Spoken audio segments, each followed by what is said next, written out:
conferencia de prensa del indicador INEF. Me voy a permitir presentar al presidium. Tenemos a mi derecha a Fernando López Macari, presidente nacional del IMED, y tenemos por otro lado a Federico Rubli Kaiser, integrante del comité indicador IMED. Bienvenidos, y su servidor Gerardo González Herrera, director general del IMED. Adelante, gracias. Muchas gracias, buenos días a todos. El día de hoy nos toca presentar los datos correspondientes al mes de septiembre de 2019 de la encuesta que deriva en el indicador del manufacturero y no manufacturero del entorno empresarial mexicano. Como saben ustedes, este es un indicador avanzado sobre el comportamiento que se espera tenga la economía en el mes siguiente. Se hace en base a preguntas cualitativas, no obtenemos ni un dato cuantitativo, y lo que nos dice es un poco para dónde va el perfil del sector manufacturero y del sector no manufacturero. En los últimos meses, como ustedes han estado atentos a este indicador, ha ido desacelerándose, ha ido manifestando por debajo de la zona del umbral de los 50 puntos con un franco deterioro en la actividad económica del país.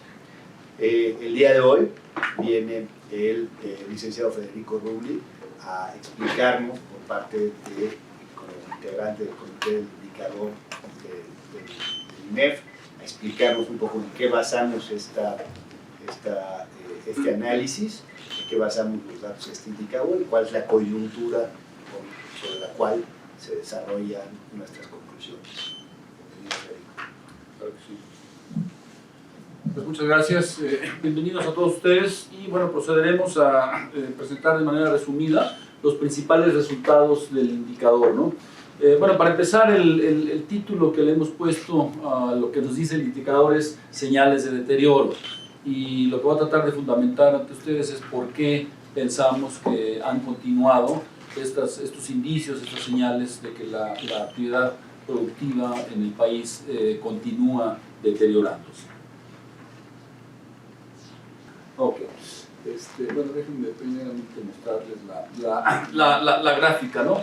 Aquí tenemos a los dos indicadores, el azul es el manufacturero, el rojo es el no manufacturero, y bueno, claramente lo que estamos viendo es en la tendencia y también en los dos, ¿verdad? La tendencia es, pues ya viene a la baja desde hace ya prácticamente un año, como pueden ustedes ver ahí, ¿no? Ahora, ¿por qué señales de deterioro? Bueno, pues las cifras del indicador nos están mostrando en la gráfica anterior, ¿verdad? Que durante septiembre lo que se está sugiriendo es que ha persistido la debilidad económica al cierre del tercer trimestre del año, ¿no? Así que la información que proviene de la encuesta del indicador al mes de septiembre, usada en combinación con otros indicadores económicos disponibles a la fecha y de un análisis de la coyuntura que hace el comité del indicador, ¿no? Nos permite confirmar que las señales de deterioro en la economía nacional se van a extender o se han extendido al tercer trimestre que justo finalizó el día de ayer, ¿no? Bien. Si vemos ahora con mayor detalle, ¿no? Lo que tenemos aquí es del lado izquierdo el indicador manufacturero y de este lado el indicador no manufacturero. Como pueden ver ustedes, los dos tienen una tendencia pues muy similar, muy decreciente, ¿no? Sin embargo, hay diferencias.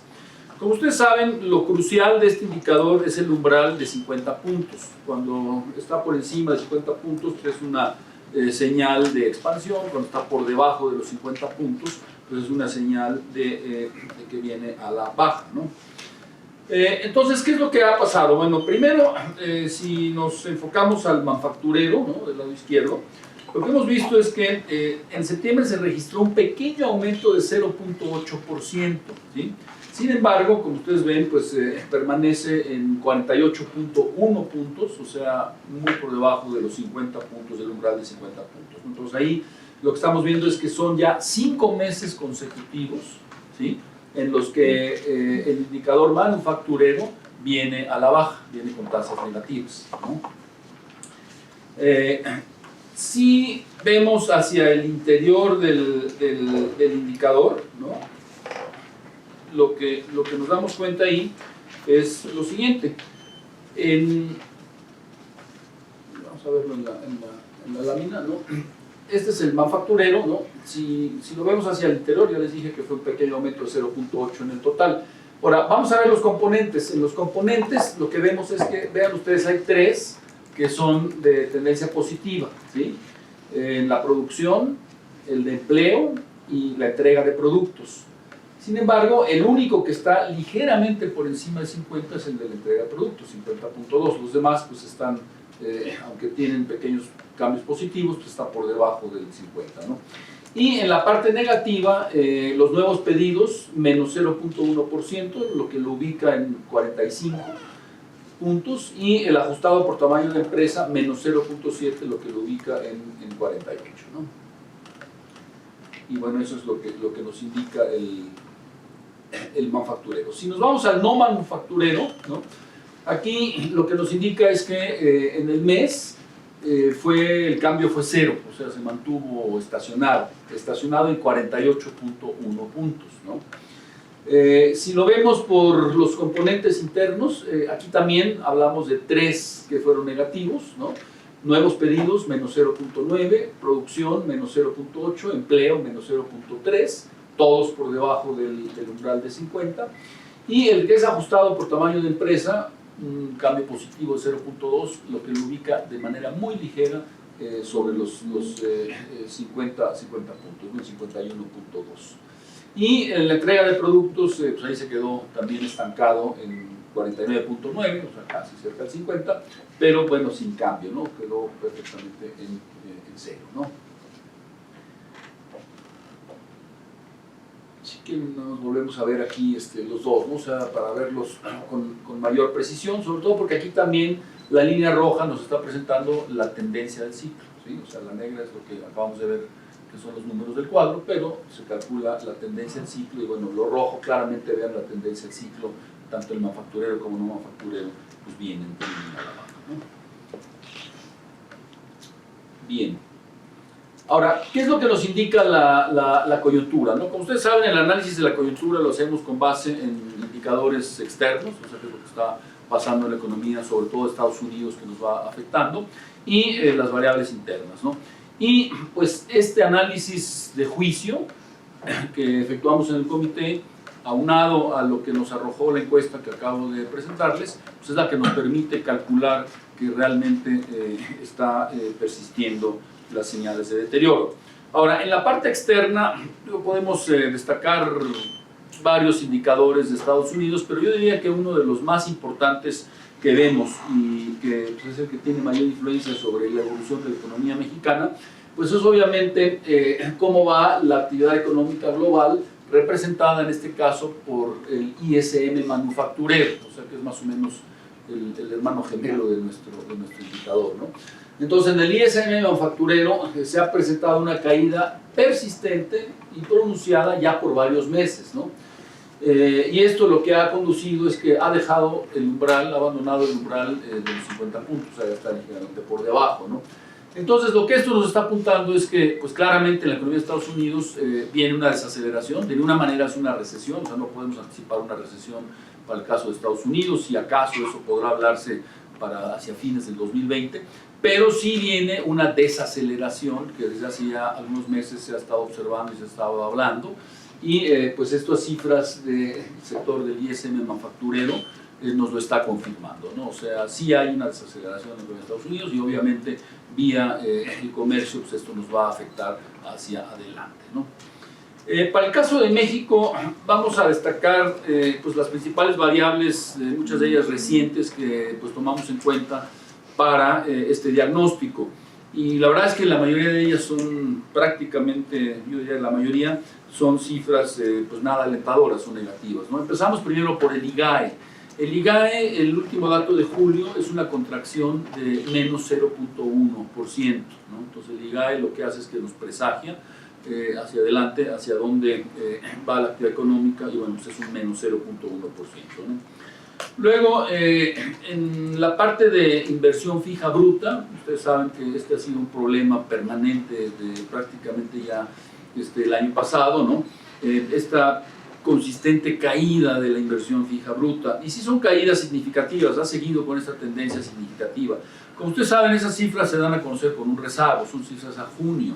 Sin embargo, bueno, nos permiten, con la tendencia que trae, pues proyectarlo hacia adelante. Entonces, ¿cuáles son los datos de la inversión fija bruta a junio, no?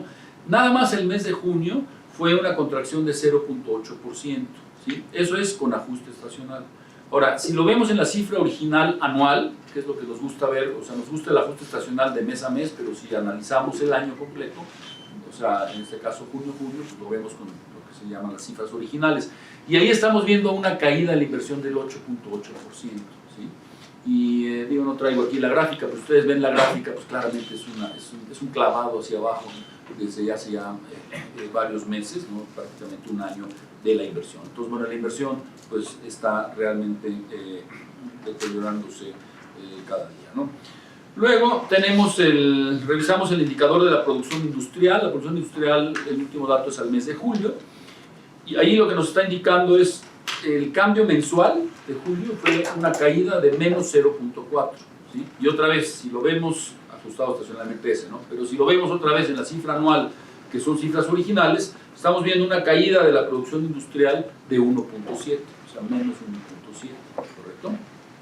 Luego, el día de ayer se dieron a conocer las cifras de finanzas públicas, y ahí, pues la verdad, tampoco son cifras muy alentadoras. Estas cifras ya son agosto, o sea, ya es algo más reciente, ¿no? Y ahí lo que nos indicó el día de ayer la Secretaría de Hacienda es que hay fuertes caídas en la recaudación tanto del IVA como del ISR, ¿sí?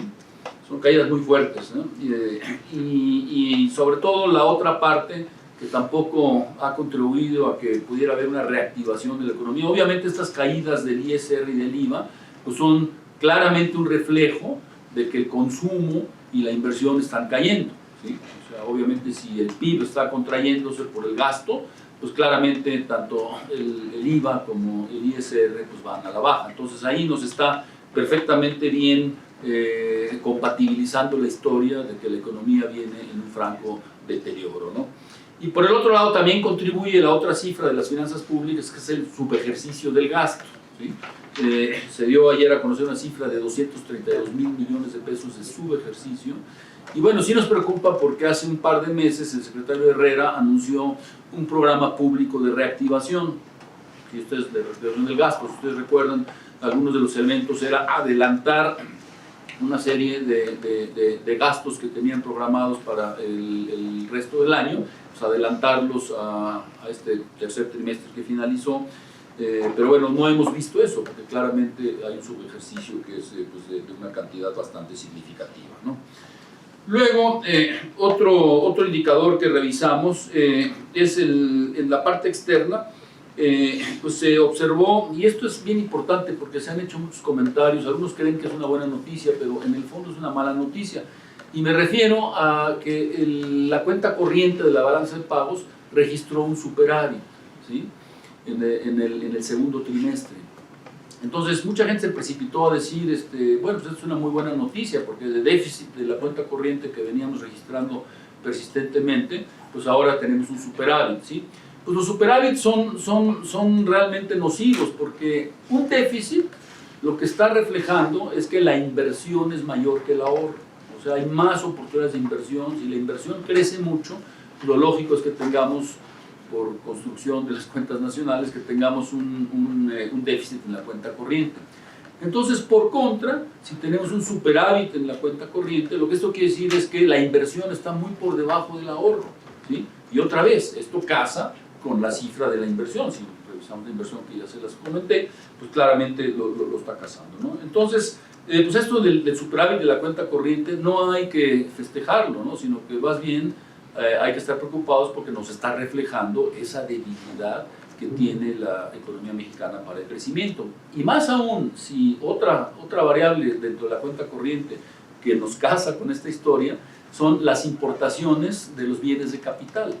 Los bienes de capital importados reflejan inversión para planta, para equipo, para que la industria crezca, ¿no? Entonces, claramente, si las importaciones de capital se están contrayendo, ¿sí?, como lo refleja la cuenta corriente, pues claramente eso está implicando que hay menos inversión, y todo al final del día, ¿en qué termina? En menos crecimiento. El PIB está creciendo muy poco, ¿no? Luego, otro sector que nos gusta revisar mucho por la importancia que tiene es el sector automotriz. ¿Y qué es lo que observamos en el sector automotriz? El último dato es al mes de agosto. Lo que observamos en el sector automotriz es que la producción tuvo una caída anual, estas son cifras anuales, tuvo una caída anual en el mes de agosto del 10%, o sea, menos 10% cayó la producción de automóviles. En ventas, que son ventas internas en el mercado doméstico, hubo una contracción similar, 9.8, o sea, menos 9.8 cayeron las ventas de automóviles, ¿no? Y aquí hay historias anecdóticas. Justo el día de ayer, por coincidencia, estaba en una agencia automotriz y bueno, los vendedores de autos realmente me platicaron unas cuestiones realmente preocupantes, ¿no? O sea, que es la primera vez en años en que las ventas se les han caído en esta magnitud en nuevos vehículos, ¿no? Digo, es una evidencia anecdótica, pero ciertamente casa con todas estas cifras, ¿no? Y en la parte de exportaciones, las exportaciones de vehículos, también una caída de menos 12.4%, ¿sí? Sin embargo, hay una buena noticia entre todos estos indicadores negativos, y esto tiene que ver con la parte de las exportaciones manufactureras al mes de agosto.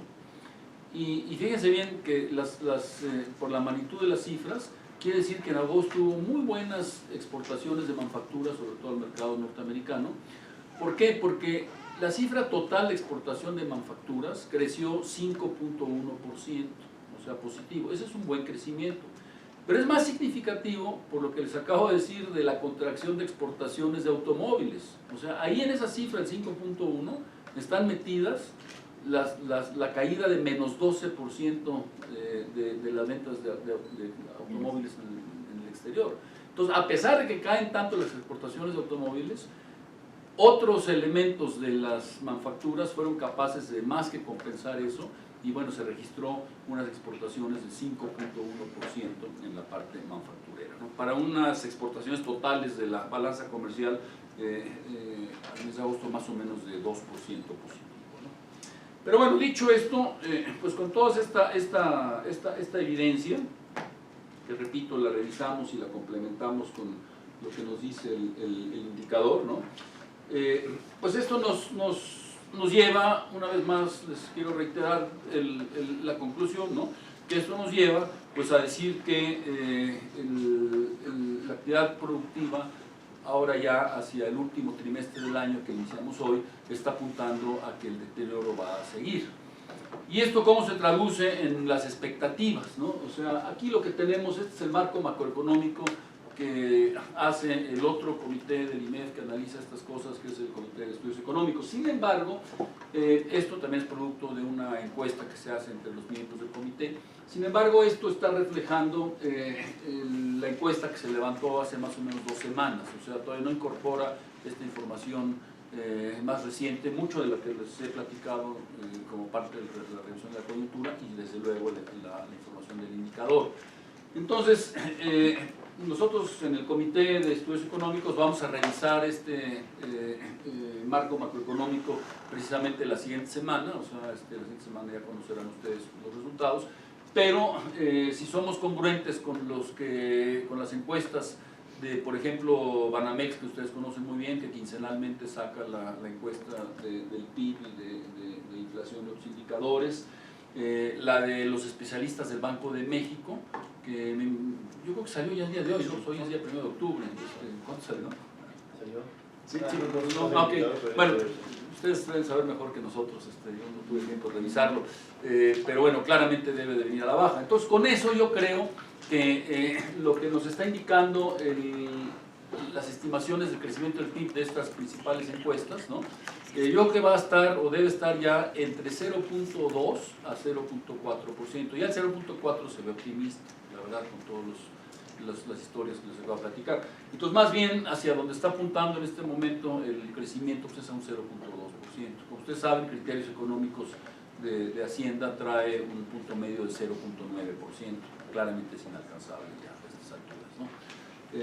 La inflación, esa sí viene muy a la baja, como ustedes saben, el último dato anual fue de 2.99%, entonces yo creo que esta estimación en promedio la vamos a tener más o menos entre 3.1 a 3.2%, ¿no? Y bueno, los demás indicadores pues van más o menos, los vamos a revisar de la misma manera. Pero bueno, lo importante es la cifra de crecimiento. O sea, digo que el crecimiento difícilmente está ahora ya alcanzable en lo que era el consenso anterior de 0.4.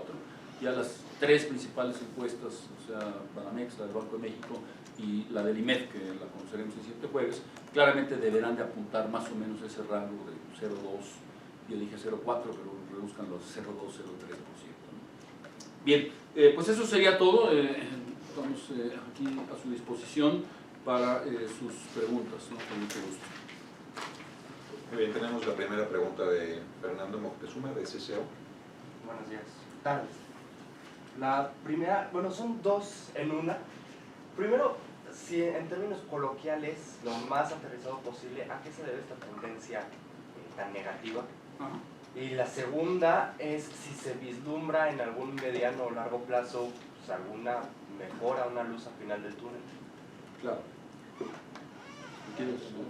Sí. Bien, bueno, es justo la pregunta importante que nos hacemos todos, ¿no? O sea, ¿por qué estamos metidos en esta desaceleración tan seria, ¿no?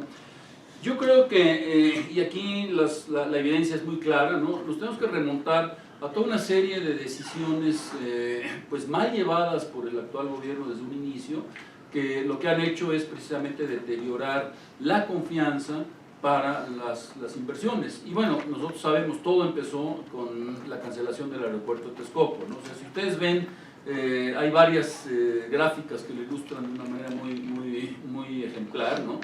Por ejemplo, la inversión, ¿no? O sea, de cómo venía la inversión, y en octubre que se cancela el aeropuerto, pues ven ustedes un quiebre a la baja y bueno, pues ahí se queda, ¿no? Y así hay varios indicadores. Entonces eso es innegable, o sea, no es nada nuevo, todos lo sabemos, pero sí fue un parteaguas importante, ¿no? Pero perdón, entonces, ¿no se puede o no se puede decir que es responsabilidad absoluta de la actual administración? Bueno, no, porque ese es un buen punto. O sea, ya venía decreciendo, pero lo que es responsabilidad de esta administración es que no han tomado medidas para revertir esa tendencia, ¿no? Si ya la tendencia venía mala, entonces si hubieran tomado otro tipo de decisiones, pues hubiera sido mucho mejor esa reversión, ¿sí? Entonces, bueno, ahí hay toda una serie de decisiones que lo que han estado haciendo es precisamente minando la confianza del inversionista. O sea, la desaceleración de la economía viene por la parte de la inversión, ¿no?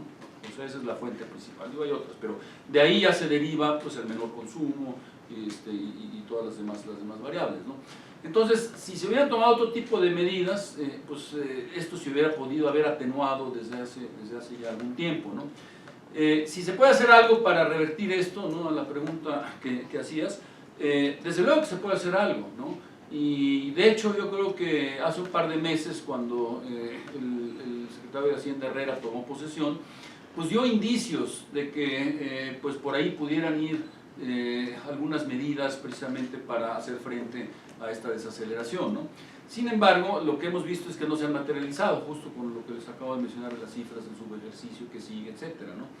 Y bueno, también, digamos, eso es en la parte estrictamente económica, pero también en la parte política, pues al inversionista, tanto nacional como extranjero, pues no le ha gustado mucho de la retórica del presidente, ¿no? O sea, no ha sido una retórica, digamos, en favor de promover las inversiones, ¿no? O sea, en un momento dado de repente puede hacer declaraciones que sí quiere, que está interesado en que se reactive la inversión, se reunió el día de ayer con empresarios, ¿no?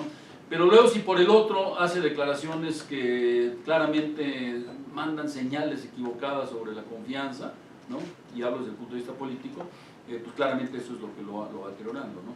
Entonces, pues lo que nos queda realmente como esperanzador es que la sacudida de registrar una caída del PIB en este año, vamos a decir que es de 0.2, esperemos que sacuda de manera fuerte la conciencia en la Secretaría de Hacienda y en el señor presidente, pues para que pues tomen medidas más adecuadas, más encaminadas hacia la certeza, para que los inversionistas en el año 2020 pues reactiven ahora sí realmente la inversión y tengamos un crecimiento, si bien no espectacular, no podemos esperar un crecimiento espectacular para el 2020, pero obviamente mucho mejor a lo que registraríamos para este año. Ya por lo menos arriba del 6. Bueno, sí, yo esperaría, digo, si registramos 0.2 y se toman algunas medidas correctas, sí es posible que el año que entra podamos crecer en un 0.8, 0.9%. Pero todo es cuestión de tomar medidas correctas y mandar señales correctas, sobre todo en la parte de certeza y de certidumbre jurídica, que es lo que le ha faltado muchísimo también al inversionista, ¿no? O sea, el inversionista se queja mucho de que no tiene certeza jurídica por los vaivenes de declaraciones de los funcionarios públicos. Gracias. Muy bien. Silvia Rodríguez de Milenio. Hola, buenos días. Me gustaría que abundaran un poquito más en los resultados de las finanzas públicas, porque el secretario de Hacienda estuvo en la mañana en 2 foros y en uno de ellos mencionó que, bueno, que el problema de la recaudación viene por el lado del IVA, que se dejó como una deuda años atrás, entonces se está compensando lo que se debía y eso pues ha afectado la recaudación, pero él dice que los ingresos tributarios sí están en línea con lo programado. Pero bueno, por una parte es el IVA, pero también el ISR pues anda mal, entonces me gustaría que me dijeran cuál es su percepción de eso y si están de acuerdo o no con lo que mencionó el secretario. Y por otro lado, el secretario ha mencionado en varias ocasiones la importancia de reactivar la inversión, pero que tenga que venir de parte de privados, porque la inversión pública no alcanza. Entonces pareciera que hay una contradicción entre lo que él tiene claro que debería de ser y lo que dice su jefe. Claro. Si me permites, Sí, por favor, adelante. sin duda el factor de bajo crecimiento económico ha impactado en la recaudación de impuestos en nuestro país. Y la razón es que en la medida de que exista un mayor crecimiento económico, va a haber un mayor dinamismo en las empresas y inclusive en el consumo, y evidentemente el IVA es un impuesto que está directamente relacionado con el consumo, y la desaceleración la falta de crecimiento o expansión en el consumo evidentemente está pesando en este momento. Cabe señalar que venimos de un efecto de la consolidación fiscal, que la compensación universal, ¿okay?, que al eliminarla se esperaba una mayor recaudación al no poder hacer un enfrentamiento de un impuesto contra otro impuesto de otra naturaleza. Es decir, ya no puedes compensar el ISR contra el IVA, ya necesariamente tiene que ser IVA contra IVA, ISR contra ISR, ¿no? Entonces, lo que se esperaba por lógica y congruencia fiscal es que hubiera un efecto recaudatorio en ambos impuestos. La realidad es que tampoco se está dando. Y en donde, como bien comentaba Federico hace un minuto, en donde se está viendo reflejado es en la inversión, ¿no? En gran parte de los impuestos derivan de actividades de inversión por importaciones de bienes de capital, por el dinamismo económico que provocan estas inversiones al generar una mayor producción, un mayor intercambio de mercancías y servicios, y esto evidentemente ha venido a la baja. Es una realidad que en México más del 60% de la actividad económica, de la inversión, proviene del sector privado, en contraste con otros países del mundo donde esta relación es mucho menor. Sin la inversión en el sector privado, el país, sin ir de la mano con el sector privado para generar inversión, el país no va a poder cumplir. Pero tampoco ayuda el subejercicio del gasto, ¿no? Porque el subejercicio del gasto lo que provoca es que el dinero quede resguardado en las arcas del gobierno, que no se generen compras, que no se generen contrataciones, y que por ende ese dinero no pueda causar el efecto de producir impacto económico en las unidades de negocio que a su vez se van a traducir en impuestos, ¿no? Entonces, la realidad es que no queda otra salida más que promover la inversión y el remedio para promover la inversión es generar confianza. En la medida de que se genere un ambiente de confianza adecuado para no necesariamente promover las inversiones, sino únicamente con no atentar en contra de ellas. Creemos que se genera un piso parejo para poder empezar a construir un ambiente de confianza que afecte, que no afecte, que vamos a decir, provoque tanto elevar la inversión como el consumo. Otro de los datos importantes que creemos que tiene un impacto en la recaudación, evidentemente también es el tema de Pemex. La caída de la producción petrolera ha generado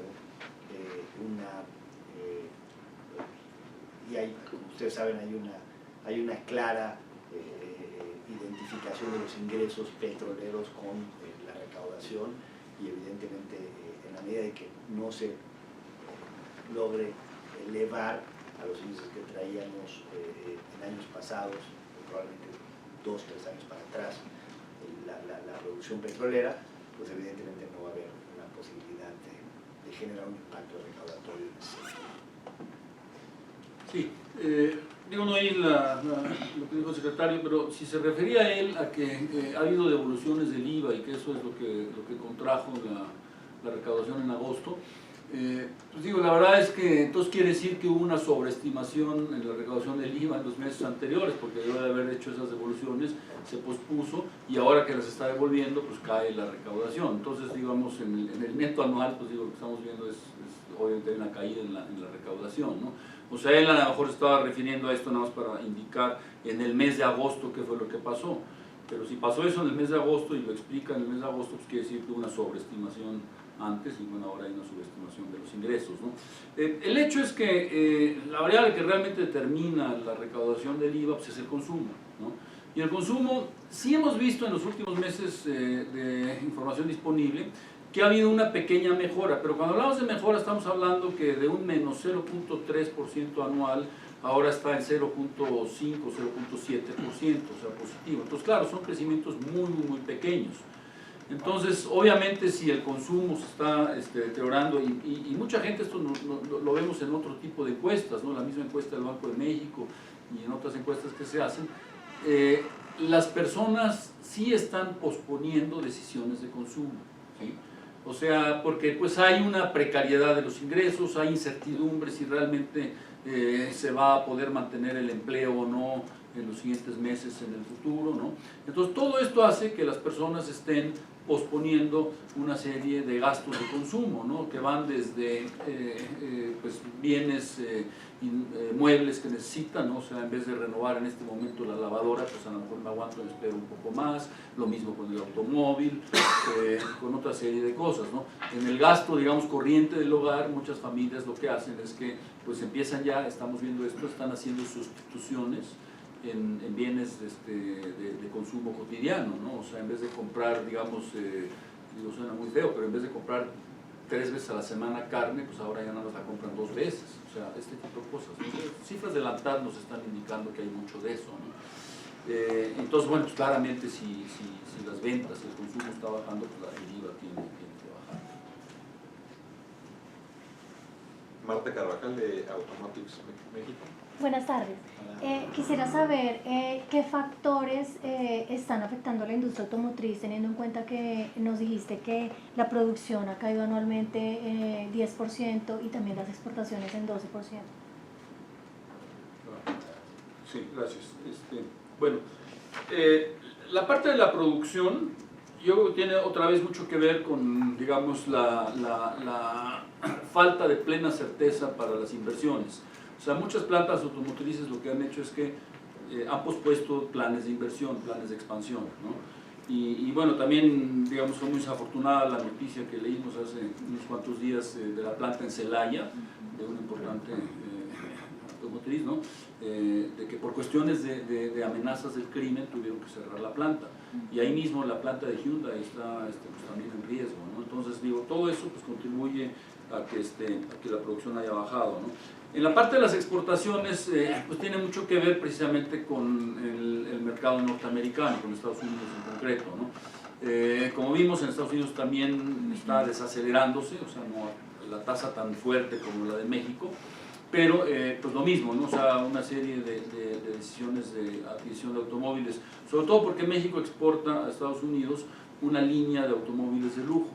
Entonces esos pues obviamente tienen una demanda que con un poco la perspectiva de ingreso menor pues inmediatamente cae, ¿no?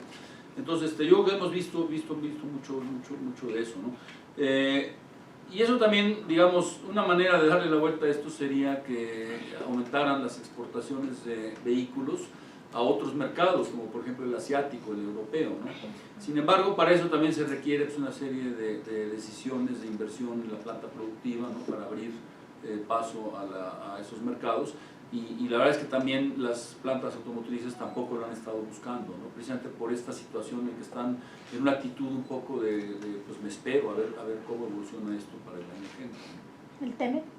De pronto la ratificación también ha tenido que ver. El TEMEC, claro, o sea, desde luego que el TEMEC pudiera contribuir, o sea, desde luego que el TEMEC puede ayudar mucho, no sobre todo porque pues una parte importante del TEMEC es esta parte automotriz, que en un principio se había pensado que era algo negativo para el sector, pero bueno, pues el sector ya lo asimiló perfectamente bien, ya lo estudiaron, o sea, esto se negoció ya hace muchos meses, ¿no? Aunque no se aprobó el TEMEC, pero conocen perfectamente bien cuál es la parte del sector automotriz, que bueno, ya no va a sufrir modificación en el momento en que se apruebe. Estamos esperando nada más que se apruebe el TEMEC, que esa es otra dinámica que tiene su combinación por la parte política de Estados Unidos, pero el sector automotriz está preparado para funcionar de una manera, digamos, adecuada con las reglas del TEMEC, ¿no?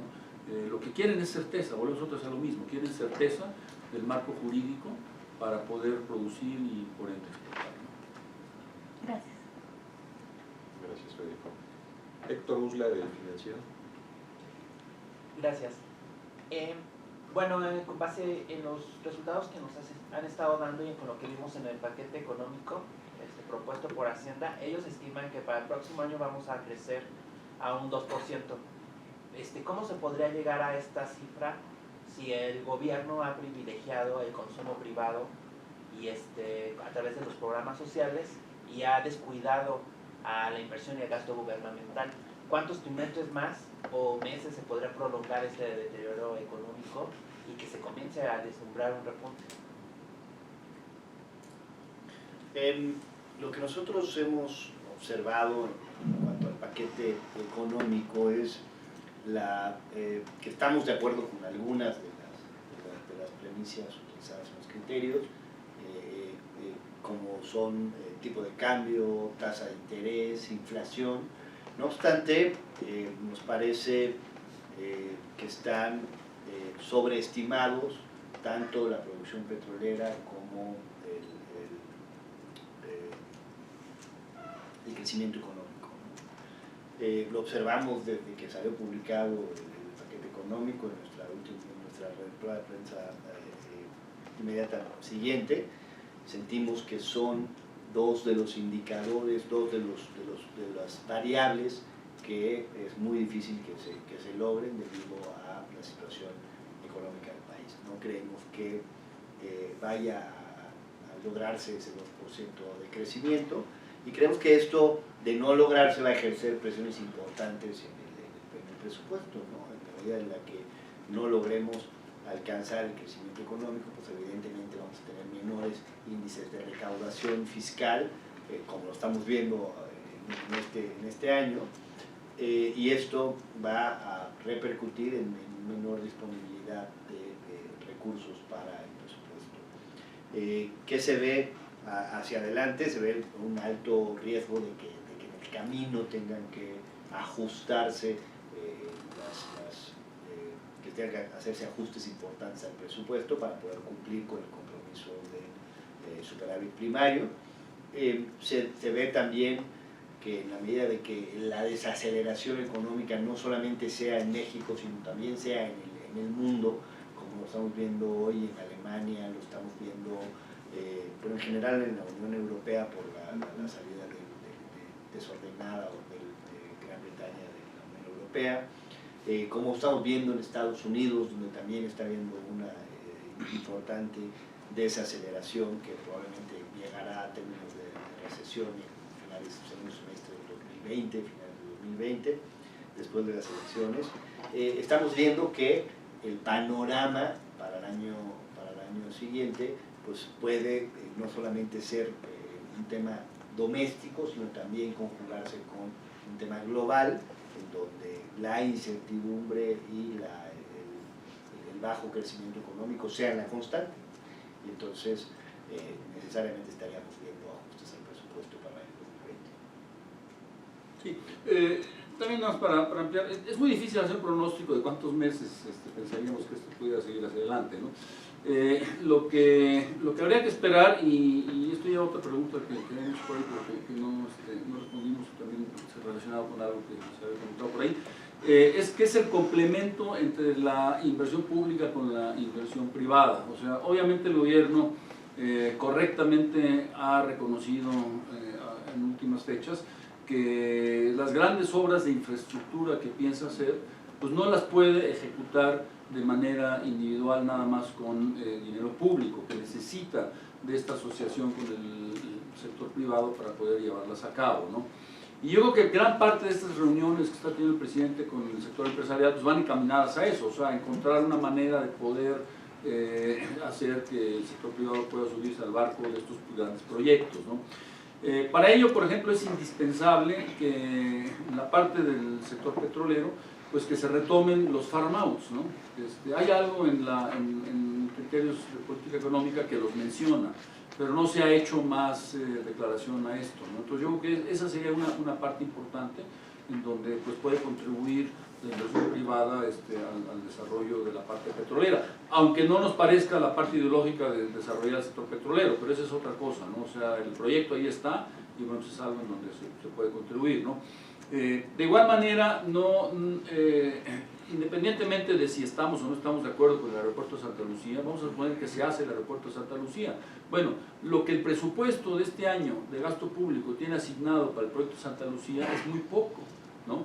Entonces vamos a suponer que sí se resuelve toda la controversia, se inicia la construcción del aeropuerto de Santa Lucía, pues entonces ahí también tiene que de alguna manera permitir la participación del capital privado para poder desarrollar ese proyecto, ¿no? Lo cual, otra vez, regresamos a lo mismo. Qué pena que no se aceptó que Texcoco lo hiciera al 100% del sector privado como estaba dispuesto a hacerlo, ¿no? O sea, eso hubiera tenido un impacto positivo en la inversión, en el crecimiento y en el empleo. Pero bueno, eso ya no va a suceder, ya no hay que hablar del pasado, pero pues Santa Lucía pudiera ser una esperanza para esto, ¿no? Y bueno, hay otros proyectos de infraestructura que necesita el país, ¿no? En donde pues claramente el gasto público no va a alcanzar, ¿no?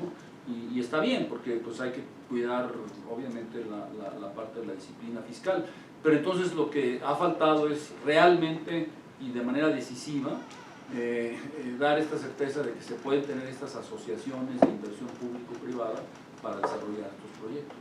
Entonces, si eso se hace, sí es factible que el año que entra pudiéramos crecer 1.8%, por ejemplo. Gracias. Everardo Martínez, de Heraldo. Gracias. Son 4 preguntas, son puntuales. Todos tienen derecho a una. Es que con lo que mencionan más preguntas. O sea, estamos confundiendo más, ¿no? No, al contrario. En primer lugar, sobre el tema de Santa Lucía, lo mencionaba inmediatamente. La resolución va a ser, entiendo que mañana, pero pues todo apunta a que va a decir el Poder Judicial que por seguridad nacional, por interés de la nación, se tienen que tirar los amparos e inmediatamente empezar la construcción. ¿Qué certeza les puede dar a los financieros que por seguridad nacional se tire el Poder Judicial las sentencias que ya se tenían y pues por seguridad nacional se puede hacer todo? La segunda es, ¿qué es lo que esperan del Plan Nacional de Infraestructura? Sobre todo porque pues, ya está en negociación directa con el presidente y ahí es también donde se plantea la participación de los privados. puede revertir la situación que estamos pronosticando. No sé, pues, la tercera es, los datos del Banco de México también señalan que la IP está dejando de pedir prestado a la banca comercial. ¿Cuál es la situación ahí? ¿Los bancos no están prestándole a la IP? ¿O la IP está dejando de prestar porque no ve certidumbre? Y la última es, conforme ustedes están viendo pues, este panorama, por lo que dicen que va a bajar la perspectiva de crecimiento a 0.2, me gustaría preguntarle si está igual, menor o mejor o peor la situación a como la veían hace 9 meses cuando empezó el sexenio, o si está peor de lo que ustedes veían. A ver, me arranco, Fede. Y Sí, adelante, adelante. Me ayudas a meter el gol, ¿no? Mira, el tema de Santa Lucía es un tema de Estado de Derecho. Y lo que le pega a las finanzas y al entorno económico, que es el que nos toca evaluar, es justamente eso, es preservar y garantizar un Estado de Derecho en donde los intereses de nadie están por arriba de la ley. Esto sin demeritar que evidentemente la nación tiene sus razones, tiene sus derechos, tiene sus instrumentos jurídicos, pero no era el planteamiento inicial. El aeropuerto de Santa Lucía no nace como necesidad de generar una seguridad nacional, un ambiente de seguridad nacional o de seguridad nacional en nuestro país. Nace como una opción más económica a un proyecto de inversión propuesto en el sexenio por el presidente anterior, y nace como una alternativa de eficiencia en operación y en costos, lo cual no necesariamente es lo que estamos discutiendo en este momento. Si la discusión se torna a favor o en contra de hacer Santa Lucía por una razón de seguridad nacional, claramente será un recurso más que la naturaleza de la decisión en su inicio, ¿no? Desde el punto de vista de finanzas y de economía, en la medida de que exista un mayor Estado de Derecho que garantice a los particulares y a los ciudadanos las garantías, y entre ellas la garantía de amparo, pues en esa medida va a haber más confianza en el sector, va a haber más confianza en el gobierno y en los poderes los tres poderes del gobierno, y evidentemente va a generar un mayor bienestar y un mayor apetito por invertir en México y vivir en México y generar empleos en México. El Plan Nacional de Infraestructura. Perdón, entonces podemos decir de la misma manera, si no tenemos la garantía del amparo, puede ser que haya desconfianza en invertir. Sin duda. Del Plan Nacional de Infraestructura hemos estado participando a través de nuestro Comité Técnico Nacional de Infraestructura. Hemos estado participando en audiencias tanto con el Poder Ejecutivo como con el Poder Legislativo, para aportar nuestras ideas que están de alguna forma plasmadas en un documento que hemos denominado Agenda de Impulso al Crecimiento de México 2019-2024. Es un documento que ustedes pueden bajar en la página de internet del IMEF, es un documento público, y en el cual en su última actualización y derivado de estas reuniones que hemos tenido de cabildeo y de socialización de nuestras ideas, está la creación de un instituto de infraestructura pública que trascienda el sexenio del presidente y que justamente busque dictar la política de inversión en materia de infraestructura con, digamos, una visión mucho más independiente y menos política de, digamos, despolitizar las decisiones de infraestructura, las inversiones de infraestructura y esa ha sido nuestra aportación concreta y está en este documento que hemos denominado Agenda 2019-2024, Impulso al Crecimiento. Si los empresarios no están tomando dinero prestado de los bancos, no es por interés de los bancos de dejar de dar dinero. Los bancos viven de prestar dinero y de cobrar intereses por el dinero que prestan. Lo que inclusive el Banco de México pues ha hecho lo propio, digamos, para inclusive bajando la tasa ya un par de veces con bajas de 25 puntos base, para estimular que haya este apetito hacia el crédito, pero no necesariamente justamente lo que platicábamos esta mañana en el seno del Comité de Estudios Económicos, es que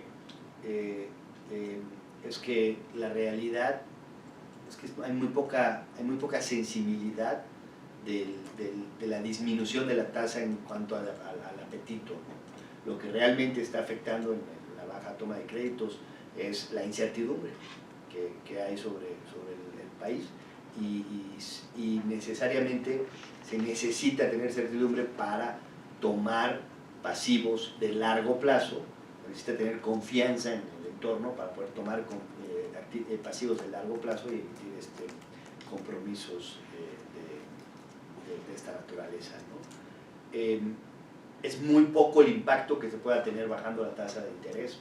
Es bienvenida que se baje la tasa de interés, que estimule la actividad económica, pero es muy poco el impacto que se pueda tener en la toma de pasivos por parte de las empresas. Creemos que el mayor peso hoy en el no tomar créditos está en la incertidumbre y no está en la tasa. Y por último, ¿cómo vemos hoy, 9 meses después de 10 meses, 10 meses después de haber empezado el gobierno, lo vemos, lo que nosotros esperábamos en el IMEF, que el 2019 fuera un año de bajo crecimiento económico asimilado a una curva de aprendizaje asociada a la entrada del nuevo gabinete, de acoplarse a sus puestos, de nombrar a su equipo, de identificar sus proyectos, de propiciar sus políticas, etc. Y esta curva la vemos normal, o la veíamos normal, porque ha pasado en los últimos, probablemente los últimos 3 o 4 sexenios, ¿no? Pasados, ¿no? Una desaceleración económica asociada con la entrada del nuevo gabinete. No obstante, nunca esperábamos que fuera tan pronunciada y nunca esperábamos que fuera tan duradera, ¿no? Nosotros esperábamos al principio del año un crecimiento por debajo del año anterior, que había sido de 2%, esperábamos para este año un 1.8%, y hemos tenido que ajustar a la baja por diferentes fenómenos, tanto externos como internos, pero mayormente internos, como fue el desabasto de los combustibles en enero y la primera quincena de febrero, como fue el paro en ciertas vías férreas en el estado de Michoacán, como fue los paros laborales en Matamoros, Tamaulipas, y hoy, como en los últimos meses, como lo ha sido la falta de permisos y licencias de construcción en la Ciudad de México, que impactan de manera directa en la actividad económica, ¿no?